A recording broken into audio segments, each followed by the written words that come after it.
Abraham melihat, memperkatakan, dan menerima. Jadi kita akan sama-sama melihat kisah Abraham hari ini. Ada 3 fase yang saya akan bawa kita melihat di dalam kehidupan Abraham, saudara. Mari kita buka Kejadian pasal yang ke-13. Setelah Lot berpisah daripada Abram. Jadi kapan Lot itu berpisah? Latar belakangnya adalah Abram dan Lot ini sama-sama kaya. Dua-duanya sama-sama diberkati. Dua-duanya orang benar. Tapi Abram orang benar yang hidup takut akan Tuhan.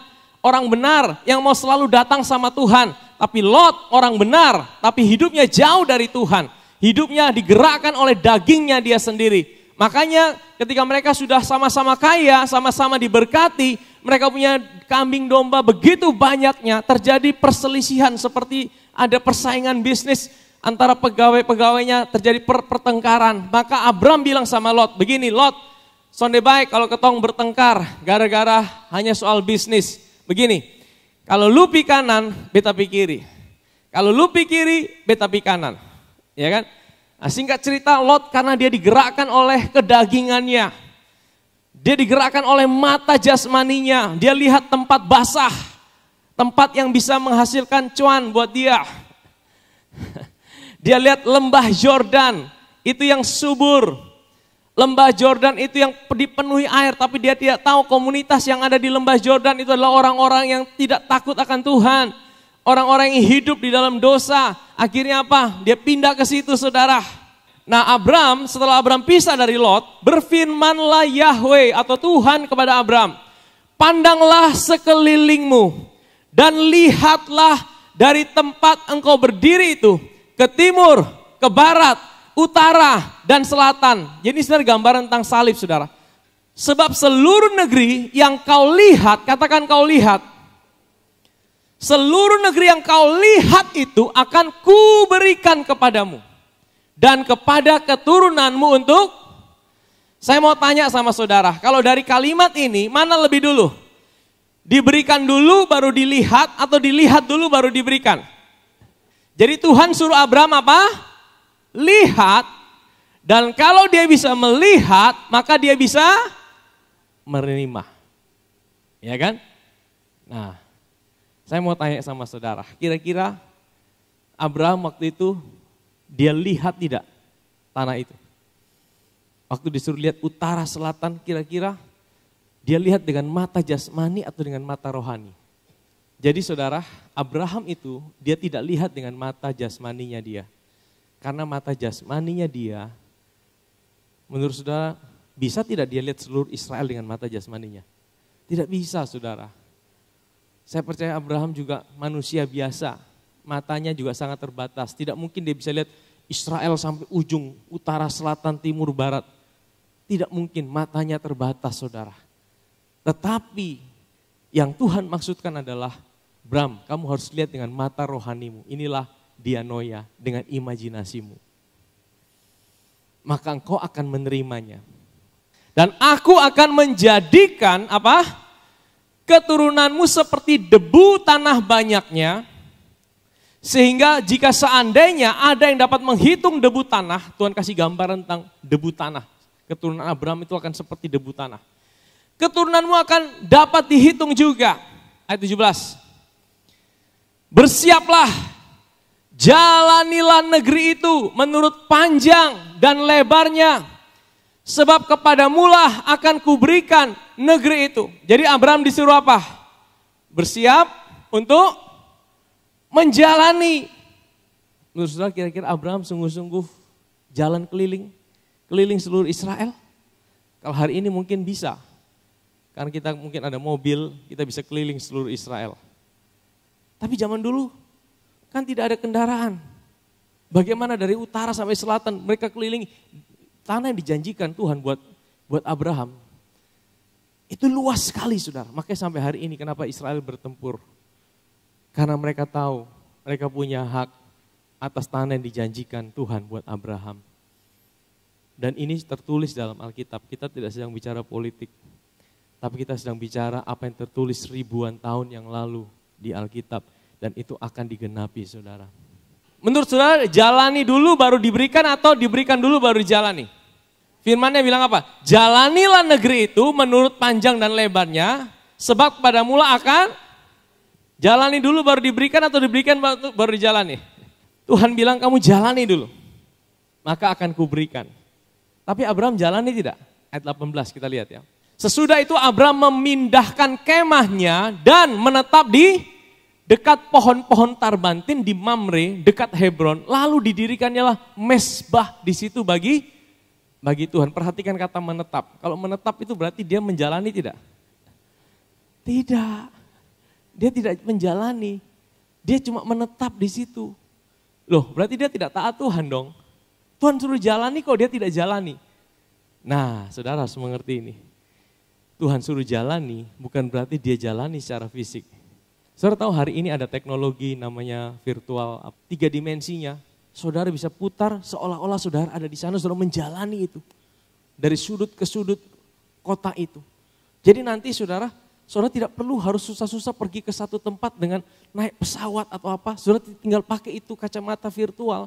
Saudara tinggal bilang saudara mau ada di mana. Saudara akan ada di tempat itu dari gang-gangnya semua dibuat persis saudara seperti ada di situ sungguh-sungguh saudara. Tapi tahukah saudara, teknologi yang manusia buat itu sudah kuno. Ternyata Tuhan sudah buat teknologi itu jauh sebelum segala sesuatu ada. Yaitu apa? Di dalam imajinasi manusia. Tuhan menciptakan manusia dengan daya imajinasi yang luar biasa. Saudara tahu, itu daya imajinasi yang Tuhan kasih, Tuhan ciptakan buat saudara. Jangan pakai salah itu saudara. Tuhan bilang, jalanilah negeri itu panjang dan lebarnya, maka akan kuberikan kepadamu. Dengan kata lain, janji Tuhan kita dapatkan dengan cara yang pertama kita harus bisa lihat itu. Bahkan sebelum kita menerimanya, kita harus bisa menjalani itu. Bahkan sebelum kita lihat secara fisik, maka ketika kita bisa melihat itu, kita bisa menjalani itu, maka kita akan mendapatkan janji Tuhan itu. Saya mau bilang hari ini sebagai orang percaya, semua janji Tuhan, itu Tuhan sudah bayar buat hidup saudara. Tidak ada satupun janji Tuhan yang Tuhan belum kerjakan buat hidup saudara dan saya. Di dalam Efesus pertama ayat yang ketiga, mari kita buka. Terpujilah Allah dan Bapa Tuhan kita Yesus Kristus, yang dalam Kristus telah, katakan telah. Kalau telah itu sudah atau belum? Telah mengaruniakan kepada kita segala, katakan segala. Kalau segala itu berapa persen? 100% Tuhan sudah kerjakan. Dia sudah bayar buat kita melalui kematiannya di atas kayu salib. Hidupnya saja dia berikan. Dan semua janji-janji Tuhan yang lain itu ada di dalam dirinya saudara. Waktu saudara menerima Yesus sebagai Tuhan dan Juru Selamat, itu satu paket dengan segala sesuatu janjinya yang lain. Makanya kita beda dengan orang-orang New Age Movement. Orang New Age Movement, mereka selalu ngajarkan positive thinking, tapi mereka tidak tahu kenapa mereka bisa positive thinking. Mereka ngajarkan kekuatan pikiran, tapi mereka tidak tahu kenapa mereka bisa lakukan itu. Tapi kita sebagai anak-anak Tuhan, kita tahu kenapa kita bisa berpikir positif. Tapi bukan berpikir positif sebenarnya, berpikir pikiran Kristus. Karena di dalam Kristus semua janjinya adalah ya dan amin.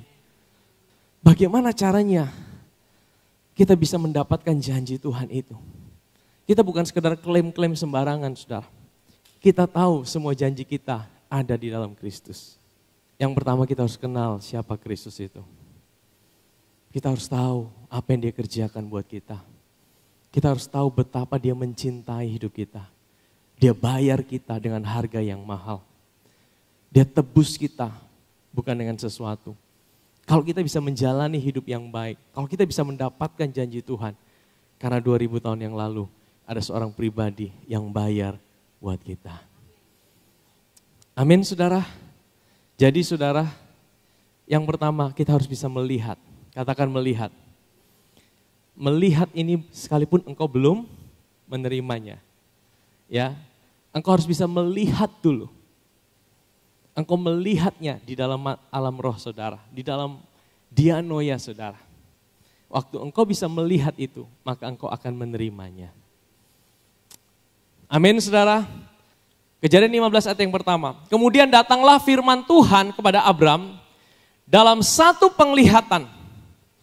Janganlah takut Abram, akulah perisaimu, upahmu akan sangat besar. Saudara, pada fase ini, ya tadi umur Abram waktu dia di Kejadian 13 itu kurang lebih 79 tahun.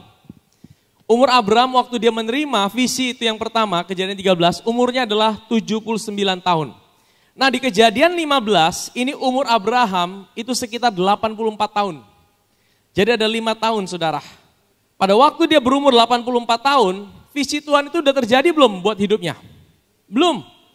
Makanya saudara, kadang-kadang kita tidak tahu persis kapan waktunya Tuhan. Mungkin kau dapat janji Tuhan baru tahun lalu. Ada yang dapat janji Tuhan udah 5 tahun yang lalu, tapi mungkin hari ini belum terjadi. Terus kemudian kita mulai capek, kita mulai bosan, kita mulai tidak percaya lagi sama Tuhan, kita mulai menyerah dalam hidup ini. Pernahkah saudara merasa seperti itu? Tapi tahukah saudara kabar baiknya, sekalipun kita capek datang sama Tuhan, sekalipun kita mungkin bisa menyerah percaya sama Tuhan, Dia adalah pribadi yang tidak pernah menyerah datang sama hidup saudara. Dia adalah pribadi yang selalu datang kepada hidup saudara untuk memegang tangan saudara. Mungkin tangan kita bisa lepaskan tangannya dia, tapi tangannya dia tidak pernah melepaskan tangan saudara. Sekali saudara dipegang sama Tuhan, dia akan terus pegang saudara untuk selama-lamanya. Mungkin kita bisa merasa jauh dari Tuhan. Mungkin kita bisa saya tidak merasakan Tuhan dalam hidup ini. Tapi kita punya Tuhan yang selalu tidak pernah menyerah untuk datang sama hidup saudara. Amin saudara. Dan ini yang dialami oleh Abram. Dia dapat janji Tuhan. Dia udah lihat itu. Tapi dia belum ngalamin itu saudara. Tuhan bilang apa? Jangan takut Abram.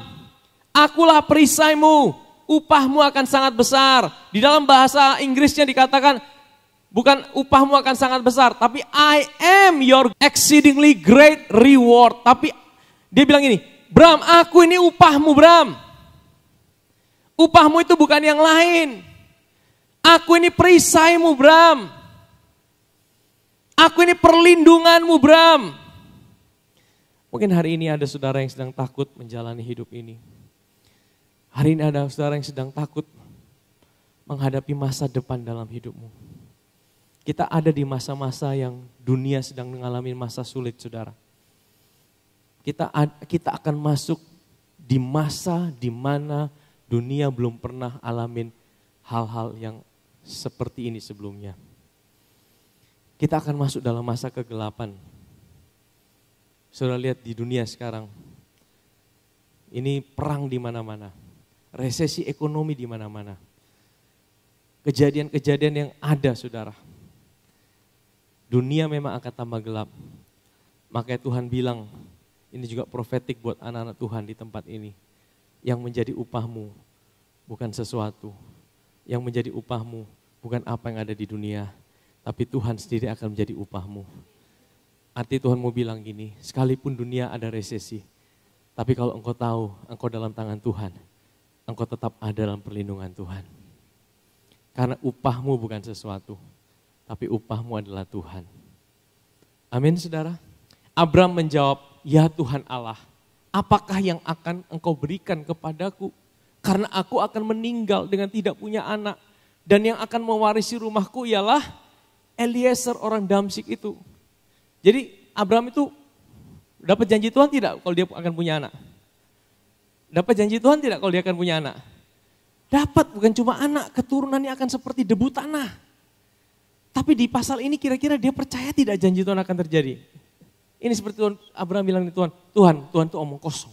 Lagi kata Abram, engkau tidak akan memberikan kepadaku keturunan.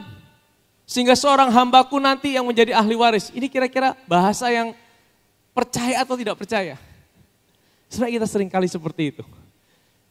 Dapat janji Tuhan, tapi dalam masa penantian kita mulai kecewa sama Tuhan. Karena apa yang kita harapkan tidak terjadi seperti apa yang janji Tuhan berikan sama hidup kita. Ada di tempat ini? Tidak ada ya, semuanya terjadi, wah luar biasa saudara. Kayaknya saya sendiri yang pernah ngalamin seperti itu. Semua kita kalau doa langsung dijawab, luar biasa ya. Saudara, Abraham kasih kita sebuah contoh.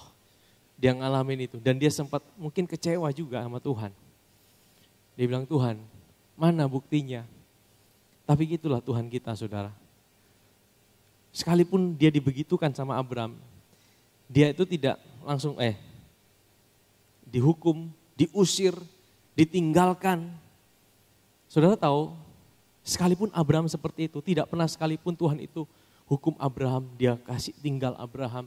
Dia bilang, ya sudah, lu semua percaya, sudah, di sana. Tidak ada, saudara. Dengan cara yang sama, kita adalah keturunan Abraham. Seringkali kita juga tidak percaya sama Tuhan. Seringkali kita bisa menyerah untuk mempercayai janji Tuhan. Tapi percayalah, dengan cara yang sama dia memperlakukan Abraham. Dengan cara yang sama juga dia memperlakukan saudara dan saya. Dia tidak pernah menyerah buat hidup saudara dan saya. Dia tidak pernah hukum kita dengan sakit penyakit. Dia tidak pernah hukum kita dengan kecelakaan. Dia didik kita. Waktu kita tidak percaya, dia akan didik kita. Tapi dia tidak pernah didik kita dengan kecelakaan, sakit penyakit, bahkan kematian. Dia Tuhan yang ada buat kita. Amin, saudara. Tapi datanglah firman Tuhan kepadanya, orang ini tidak akan menjadi ahli warismu, melainkan anak kandungmu. Dia yang akan menjadi ahli warismu. Ayat yang kelima. Lalu Tuhan membawa Abraham keluar, serta berfirman, coba lihat ke langit, hitunglah bintang-bintang, jika engkau dapat menghitungnya, maka firman-Nya kepadanya, demikianlah banyaknya nanti keturunanmu. Ingat tadi di Kejadian 13, Tuhan menunjukkan apa? Debu tanah, betul? Tuhan kasih penglihatan sama Abraham apa? Keturunanmu akan seperti debu tanah. Abraham mulai ragu, Abraham mulai bimbang. Nah, Kejadian pasal 15, Tuhan kembali tunjukkan sama Abraham. Abraham, mari lihat di sini, lihat ke langit.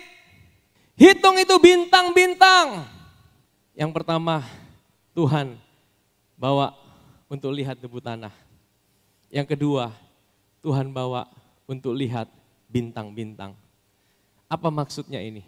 Apa maksudnya ini? Tuhan nyatakan janjinya dengan ciptaannya.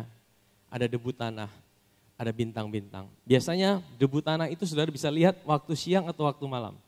Kalau malam saudara tidak bisa lihat debu tanah kan? Gelap mana bisa lihat?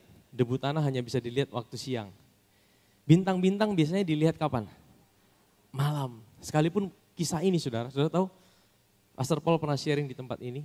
Waktu Tuhan bawa Abraham lihat bintang, itu waktu siang loh saudara. Waktu siang. Bintangnya ada, tapi kalau siang kan susah dilihat. Makanya Abraham percaya bukan dengan mata jasmaninya, dengan mata rohaninya. Sekalipun itu ada, tidak bisa dihitung saudara, betul? Tapi kenapa? Yang satu siang, yang satu malam. Sebenarnya Tuhan mau bilang gini, entah engkau sedang menjalani waktu siang, entah engkau sedang menjalani waktu malam. Tetaplah percaya, di siang hari ada janji Tuhan, di malam hari juga ada janji Tuhan. Siang hari mungkin hidupmu sedang baik-baik, sedang tidak ada masalah, sedang nyaman-nyaman. Di situ janji Tuhan ada. Tapi waktu engkau mengalami malam, gelapnya malam, seperti engkau merasa hidupmu tidak ada pengharapan, di situ pun janji Tuhan tetap ada buat hidup saudara. Amin saudara. Mazmur pasal yang ke-19 ayat 1 dan 2. Untuk pemimpin biduan, Mazmur Daud. Langit menceritakan kemuliaan Allah dan cakrawala memberitakan apa? Pekerjaan tangannya. Saudara tahu, zaman dahulu kan zaman Abraham belum ada Alkitab, betul? Belum ada firman Tuhan. Dialah yang menjadi hari ini kita bisa baca firman, betul? Zaman dulu kan belum ada Alkitab. Bagaimana Tuhan menyatakan janjinya? Kalau dulu, kalau sekarang saudara lihat janji Tuhan, saudara harus lihat dari firman Tuhan.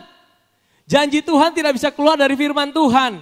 Ini yang membedakan kita dengan orang-orang New Age Movement, saudara. Orang-orang New Age Movement, mungkin mereka lihat apa, mereka bayangkan, mereka berpikir positif, mereka berharap itu terjadi.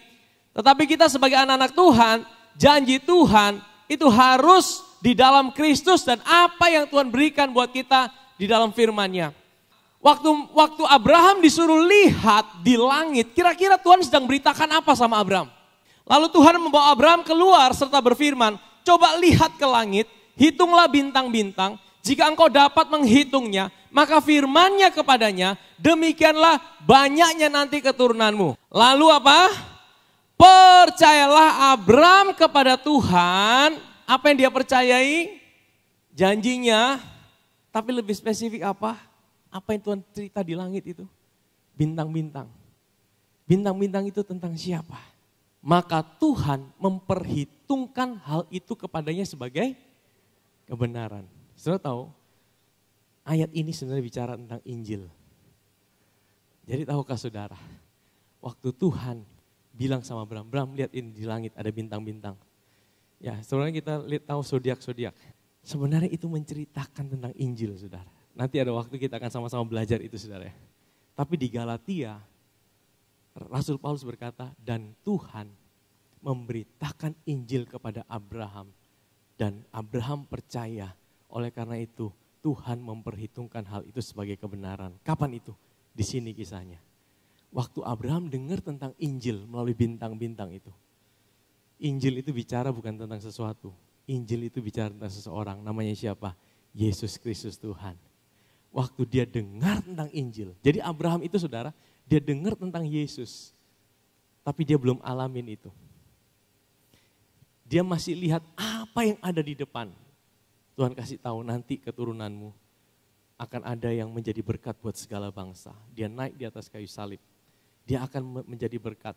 Saya tidak tahu secara detail seperti apa. Yang pasti Injil itu bicara tentang karya Kristus. Injil itu bukan bicara yang lain. Kalau saudara bilang dengar Injil, tapi saudara tidak dengar karya Kristus, itu bukan dengar Injil saudara. Injil itu bicara tentang karya Kristus, dia manusia yang, dia Allah jadi manusia, dia naik di atas kayu salib, menanggung setiap dosa kita. Dia mati dan dibangkitkan, dia berikan hidupnya buat kita, itulah Injil saudara. Kita lihat apa yang sudah terjadi. Peristiwa kayu salib, itu peristiwa yang sudah terjadi. Abraham mempercayai apa yang belum terjadi ada di depannya. Tapi kita mempercayai apa yang sudah terjadi. Persamaannya apa? Kita mempercayai hal yang sama, yaitu tentang apa? Tentang Injil. Dan karena kita mempercayai hal yang sama, kita juga dibenarkan dengan cara yang sama. Amin saudara. Nah hari ini bagaimana saudara dengar Injil? Waktu engkau dengar Injil, engkau dengar berita Yesus, engkau dengar karya Kristus, disitulah engkau bisa dapatkan janji Tuhan. Tadi saya katakan janji Tuhan itu bukan sembarang-sembarang. Tapi janji Tuhan itu kita dapatkan waktu engkau baca firman, waktu engkau dengar firman, dan firman itu bicara tentang Kristus. Waktu engkau menyembah Tuhan dan Kristus menjadi pusat dari penyembahanmu. Waktu engkau dengar firman, tiba-tiba engkau seperti rasakan, ya Tuhan bicara, aku akan pulihkan rumah tanggamu. Kalau engkau rasa seperti itu, pegang itu. Ambil itu. Tapi kalau engkau dengar Tuhan bilang, aku akan hancurkan hidupmu, itu bukan Tuhan sudah. Itu bukan Tuhan, itu suara yang lain saudara. Tapi kalau engkau dengar, engkau rasakan, waktu engkau menyembah Tuhan, makanya waktu kita menyembah Tuhan, dianoia kita harus benar. Imajinasi kita harus sepakat dengan apa yang kita nyanyikan.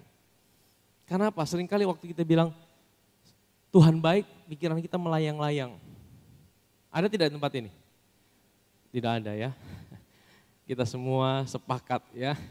Kalau kita bilang Tuhan baik, wah hati kita semua juga merasakan, mengimajinasikan betapa baiknya Tuhan. Atau ada yang waktu menyanyi, sebab Tuhan baik. Waduh pulang sebentar makan apa ya? Aduh sebentar sore saya mau buat apa ya? Itu tidak klop saudara, itu tidak klop. Yang Tuhan mau, ya waktu engkau dengar firman seperti ini, imajinasimu dengan apa yang kau perkatakan itu sepakat. Waktu engkau sungguh-sungguh dengar, engkau dapat rema, disitulah engkau bisa dapatkan janji Tuhan dalam hidupmu. Nah kalau engkau bisa lihat janji Tuhan, lihat itu. Pegang itu. Firman Tuhan berkata, kalau kita berdoa, Markus 11 ayat 24, kalau kita berdoa, kita harus percaya kita sudah menerimanya, maka kita akan menerimanya. Apa yang kita terima? Yaitu janji Tuhan. Maka kalau saudara datang dengar firman, menyembah Tuhan, sungguh-sungguh saudara. Karena disitulah engkau bisa mendengarkan janji Tuhan itu dinyatakan buat hidupmu. Engkau bisa dapatkan janji Tuhan. Engkau bisa rasakan, ya Tuhan mau aku disembuhkan. Tuhan tidak pernah kasih kita sakit penyakit. Kesembuhan itu juga janji Tuhan. Kalau hari ini engkau sakit, terima janjinya. Pegang itu, lihat itu. Aku percaya Tuhan, aku sudah sembuh. Lihat itu, oleh bilur-bilurmu Tuhan, engkau menyembuhkan sakit penyakitku. Lihat itu, ambil itu. Kejadian 17, ketika Abraham berumur 99 tahun. Berapa umurnya? Pertama kali kejadian 13 umur Abraham 79 tahun. Kira-kira udah berapa tahun? 79 sampai 99 berapa tahun? 20 tahun. Janji Tuhan sudah digenapi belum? Ada yang sudah berdoa 20 tahun untuk janji Tuhan? Tetap percaya, ada orang udah menyerah saudara. Ada orang udah kecewa, ya Abraham juga kecewa, Abraham juga menyerah. Tapi Tuhan datang lagi sama dia, Tuhan nyatakan lagi, suruh lihat lagi. Ya, makanya saudara kalau kecewa tetap datang ke gereja. Amin. Karena saudara datang ke gereja, diingatkan lagi, lihat lagi janji Tuhan buat hidup saudara. Amin saudara. Karena kalau saudara tidak datang pada Tuhan, saudara tidak bisa lihat janji Tuhan. Kalau saudara tidak lihat janji Tuhan, saudara akan lari daripada dia. Nah firman Tuhan bilang gini saudara, ketika Abraham berumur 99 tahun, maka Tuhan menampakkan diri kepada Abraham dan berfirman kepadanya, akulah Allah El Shaddai. El Shaddai pertama kali muncul di sini. Hiduplah di hadapanku dengan tidak bercelah. Maksudnya apa? Abraham, kamu kan udah berusaha dengan kekuatanmu. Saya tidak mau bahas banyak di sini. Jadi Abraham itu sempat lari, dia sempat pakai kekuatannya sendiri, akhirnya lahirlah Ismail. Tuhan sepertinya mundur dari dia, Tuhan tidak pernah mundur, Tuhan tunggu sampai kekuatannya habis. Sampai umur 99 tahun secara medis tidak bisa lagi, dia sudah tidak punya kuasa apa-apa untuk bisa menggenapi janji Tuhan, baru Tuhan datang. Abraham, usahamu tidak bisa, akulah Allah El Shaddai, aku Allah yang maha kuasa. Hiduplah dekat sama aku. Ini artinya gini, hiduplah dekat sama aku, maka engkau bisa tidak bercela. Kalau engkau dekat sama aku, engkau tidak bercela. Next ayat yang kedua. Aku akan mengadakan perjanjian antara aku dan engkau. Dan aku akan membuat engkau sangat banyak. Diulangi lagi janji Tuhan. Diulangi lagi janji Tuhan saudara. Ayat yang ketiga. Lalu sujudlah Abraham dan Allah berfirman kepadanya. Ayat yang keempat. Dari pihakku inilah perjanjianku dengan engkau. Engkau akan menjadi bapak sejumlah besar bangsa. Diulangi lagi saudara. Ayat yang kelima. Karena itu namamu bukan lagi Abram, melainkan Abraham. Karena engkau telah kutetapkan menjadi bapak sejumlah besar bangsa. Apa yang dirubah sama Tuhan? Namanya dirubah. Abram artinya apa? Bapak yang besar. Bapak besar bagus tidak artinya? Bapak besar, bapak yang mulia. Bagus saudara. Tapi bapak segala bangsa itu artinya lebih dalam saudara. Artinya dia harus punya anak baru bisa menjadi bapak segala bangsa. Betul tidak? Jadi Tuhan rubah namanya supaya apa? Supaya perkataannya berubah. Di umur 99 ini saudara, baru Tuhan suruh perkatakan. Kira-kira berapa bulan dia memperkatakan namanya berubah? Berapa bulan sampai dia dapat janji Tuhan? Umur 100 itu anaknya Ishak lahir. Tuhan bilang tahun depan pada waktu ini juga anakmu lahir. Jadi kira-kira berapa bulan dia memperkatakan? 9 bulan itu kan dalam kandungan. Jadi 3 bulan.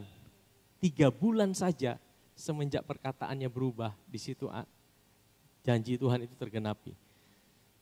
Tapi saudara lihat, berapa lama dia harus melihat? Berapa? Umur 79 sampai umur 99 berapa tahun? 20 tahun. Berapa lama dia harus merubah perkataannya? 3 bulan. Banyak orang, terutama kita seringkali orang-orang karismatik sering penekanan di perkataan. Tidak salah sih perkataan. Tetapi apa yang kita perkatakan itu harus setelah apa yang kita lihat. Saudara tidak bisa memperkatakan apa yang tidak saudara lihat. Saya maksudkan bukan apa yang saudara lihat secara fisik, tapi apa yang saudara lihat dalam janji Tuhan buat hidupmu. Kalau engkau belum bisa lihat janji Tuhan buat hidupmu, maka engkau tidak bisa memperkatakan janji Tuhan itu. Makanya minta supaya engkau melihat janji Tuhan itu di dalam hidupmu. Kalau engkau bisa melihat janji Tuhan itu buat hidupmu, maka di situ engkau bisa memperkatakan janji Tuhan itu. Amin, saudara. Orang yang baik mengeluarkan barang yang baik dari perbendaharaan hatinya yang baik. Dan orang yang jahat mengeluarkan barang yang jahat dari perbendaharaannya yang jahat. Karena yang diucapkan mulutnya apa? Meluap dari. Jadi apa yang di hati itu harus sepakat dengan apa yang di mulut. Kalau engkau belum bisa melihat janji Tuhan, engkau memperkatakan, engkau belum bisa mempercayai itu, saudara. Sehingga itu tidak terjadi. Minta sama Tuhan. Tuhan, aku mau lihat janjimu. Waktu engkau bisa lihat janji Tuhan, pegang itu. Dan setelah engkau bisa lihat, engkau perkatakan itu.